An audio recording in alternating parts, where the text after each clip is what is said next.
confirmation bias, and the value that you place on marriage and the beliefs you have in your heart about marriage are part of personal responsibility. This is a key, and we'll look at this in the fourth session this weekend, the second session tomorrow. But personal responsibility is the commitment to own 100% of your emotions, words, and actions. So it's being open. You guys raise your hand and Jess back there, but I can even tell from that couple that they're open to have the conversation. And it's being open to whatever you discover about the beliefs in your heart, whatever you think about marriage, whatever you think about your spouse, that you would own that rather than blame. That you wouldn't blame your spouse for what's going on in your heart. That you would own every word that comes out of your mouth and every action and behavior that you take and understand the feelings that flow from it. Part of that personal responsibility is the commitment to stay emotionally connected. Stay emotionally connected. 2 months married, you're going to experience this. And did I experience this again coming down here? I don't know if you noticed, but you got some construction going on in Dallas coming down the main highway from the airport. And when we were first married, we would drive through a construction zone, and my wife would go, "Hey, babe, yeah, what are they doing right here?" Let's see. All right, we got that over there. That guy doing that. Okay, babe, I got to be honest with you. I wasn't involved in any of the meetings on this project right here. I honestly don't know. Because, and I can tell you're soaking all this in, and I appreciate your willingness to do it. She's going to ask you questions that you're not going to be able to answer. Okay, and you're going to think, wow, why does she think I know that? I mean, I don't have a clue. We're not even from this town, and we didn't vote on any of this, and didn't pass no referendum or tax to make it happen. Because you're going to make the mistake of thinking she wants information. Okay? She doesn't want information. You know what she wants? Connection. That's what she's looking for. She's looking for you to be emotionally connected. She doesn't want information, she wants connection. And how do women connect? They connect by talking.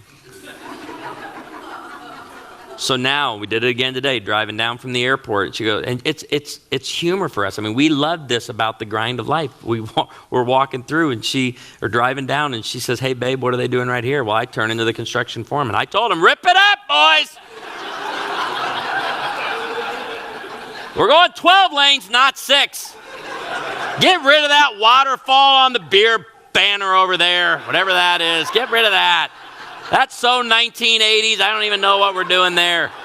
Listen, hear me clearly. You want a great marriage? You just start making stuff up.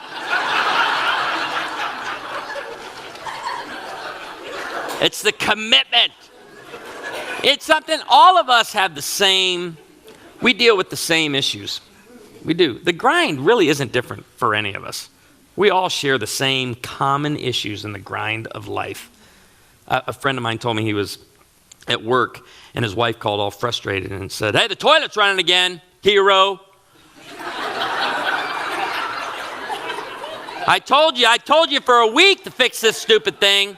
And he said, we're not going to ruin our marriage and what we believe about our marriage over a dumb toilet.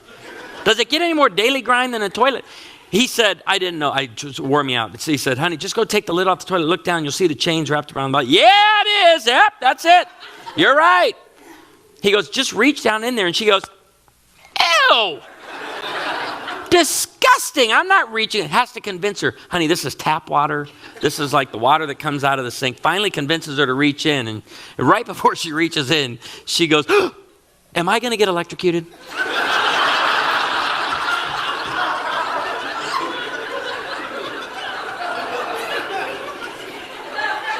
And he said, "Honey, you got to unplug the toilet first. That's what needs to happen."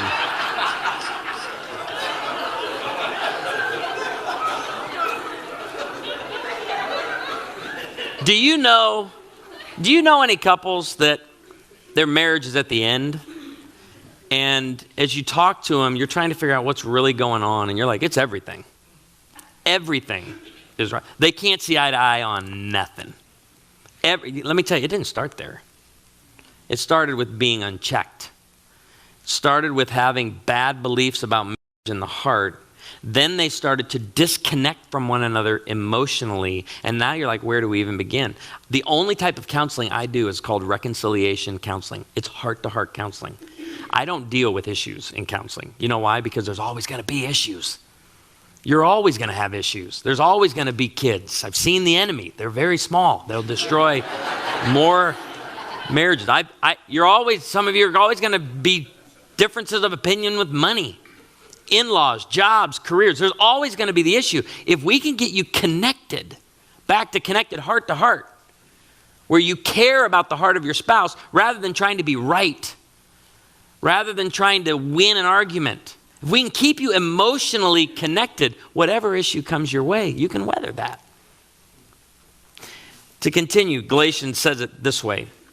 This is our verse that we go to in counseling for personal responsibility. Carry each other's burdens, and in this way you fulfill the law of Christ. For each one should carry their own load. Look at that. Have you ever tried to help someone carry their burden, and as soon as you pick up one side of it, they drop their side? This happens all the time in the church. I don't want to put the work in. I don't want to do that. And you're going, no, come on. I'll walk alongside you, but you are responsible, personal responsibility, verse 5, to carry your own load. You have to do that. Personal responsibility makes the decision to cope with life in a way that does not push love away. Personal responsibility says, we're in this to win it. We're going to be with one another till one of us lays the other in the arms of Jesus or till the Lord returns. Bottom line, we have something that we use in our home, and it's changed our home, and maybe it'll change yours. We simply say this: don't get a divorce, get a donut. You cannot fight while eating a donut. It is impossible. It is impossible. Because this is one of my favorite pictures of a senior couple. We were just at an event earlier this year. Couple married 71 years at one of our date night comedy events. And comedian Paul Harris yells out to him. We were all pretty emotional because you see them, they kind of stand up. And then we run back and talk to them, and you can tell they're like, why is he making us stand so long? But they're standing 71 years married. Paul asked, what's it take to have a marriage go 71 years? And the old guy yelled up, don't die!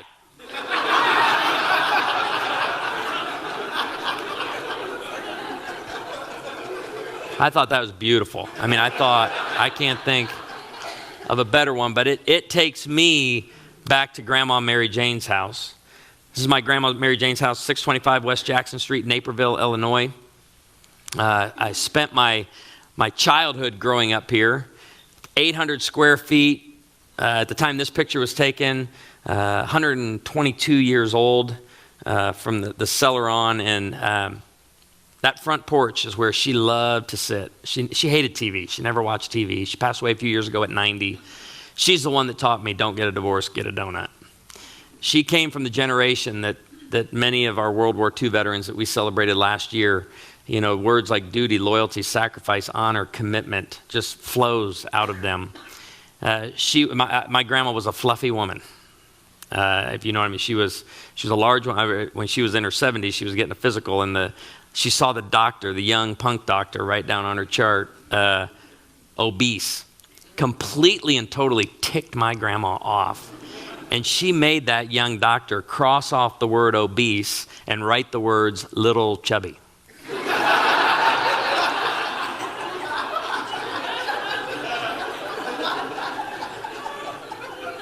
And I got to tell you, Grandma Mary Jane, she honored her marriage. She taught us how to honor marriage. She taught us how to stay committed. She taught us, there's going to be so much. And I think it was so easy for her to speak to us about trials because she grew up through the Depression and through World War II, and we would come and try to complain about our problems. And Grandma would just be like, oh, kids. And she got to that point where she called all of us grandson. You know, they didn't want to forget anybody's name. And I was having a moment a few years ago where I took my kids back, and I was just, again, my kid's heart's so important to me. I'm one of these parents that my child's behavior, I don't fret over it. I don't stress over my child's behavior. I am obsessed with their heart. The heart of your child is far more important than the behavior of your child. And it's very simple. The reason for that is their behavior flows from their heart. So mom and dad should constantly be connected to the heart of their child. And my kids know that. Your heart's so much more important. So I'm constantly trying to address the messages that are in there, deep down into their heart. I mean, when they were real young, I'd put my hand on their heart and speak to them like Grandma spoke to me. And I think we call this generational discipleship, where we sit there and we are instilling and influencing the beliefs of our children. And part of that for you this weekend is to understand maybe you were influenced in a bad way. Maybe what was spoken to you, bad beliefs written there. I mean, I told my daughter from a very young age, we love you, but you're not in charge.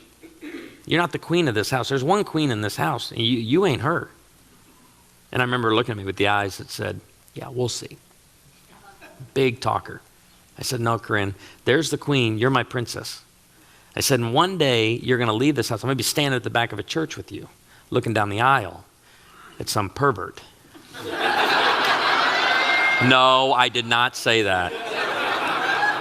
I said, of his father, the devil, and a child of darkness. No, I didn't say that either. I said, I'm not walking you down the aisle until I know he loves you as much as me. And I said, my parenting plan is to show you, to the best of my ability, every day how a queen should be treated. That's because I saw grandparents, I saw grandpas treat grandmas with honor, with duty, sacrifice. I saw it every single time I was with them. And it found its way to me, and now, are you passing this on to your kids? Do you have a marriage worth repeating? Do you have a marriage worth repeating? And I mean, so I have these conversations with my kids, and so Carson doesn't know Grandma Mary Jane all that well. He was young when she passed away. Didn't spend a lot of time around her, but I pulled up into her driveway one day right there by that single-car garage, and I was teary, emotional, trying to have these great conversations with my son about what he believes about life, about God, about marriage, about family. My kids couldn't focus on what I was saying. They were looking at my grandma's neighbor's house. This is my grandma's neighbor's house. Isn't this the funniest picture you've ever seen right there?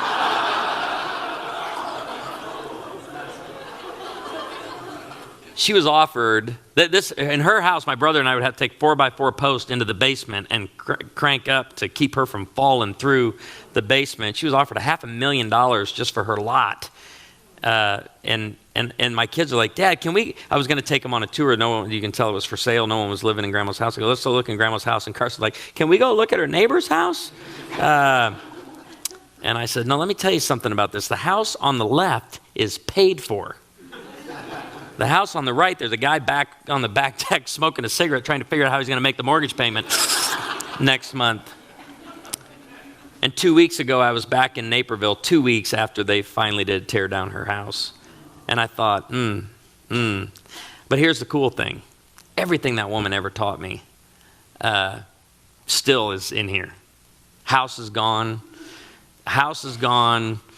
The stuff's gone. What I love about my grandma, somebody broke into her house a few years before she moved out of it and broke down the back door. And my grandma, the fluffy grandma, decides to go in and see if they're still there because she's gonna deal with business if she runs into anybody. And so she calls the police. The police come. She makes them coffee. They're filling out the report around the dining room table. And they said, Mary Jane, what was stolen?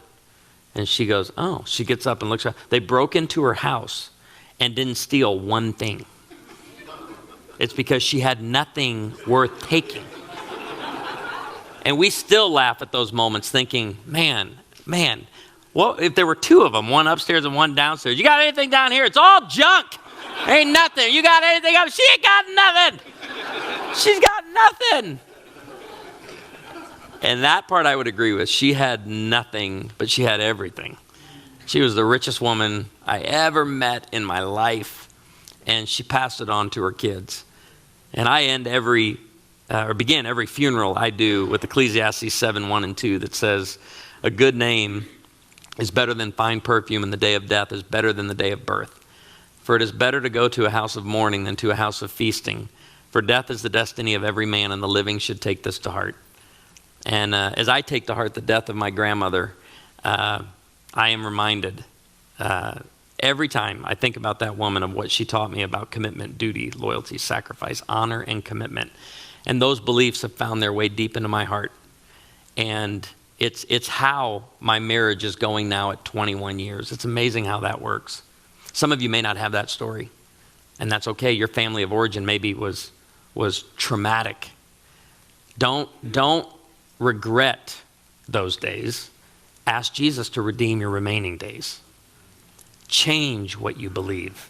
Repent of the bad beliefs in your heart. I'm not calling them sinful beliefs, something you've done. I'm just saying they're just bad beliefs that need the truth of God's word. It's not that way from the beginning, and your marriage, therefore, should look like the way it should be from the beginning. I always like to end this first session with just this brief little thing. If anybody here with toddlers, you check some toddlers in today. You check them. How old are your kids? Almost 2. Okay. Do you know the couple married 39 years? No. Would you meet them tonight afterwards or in the morning at breakfast? Would you guys are you coming back in the morning? You're like, we're going to wait and see how session 2 goes. We haven't really grabbed. Are you coming back in the morning? Yes, well, you are now. Okay. I'd like you guys and Buck Fever to get together just so he can be the life of the party. But you need to spend some time with them.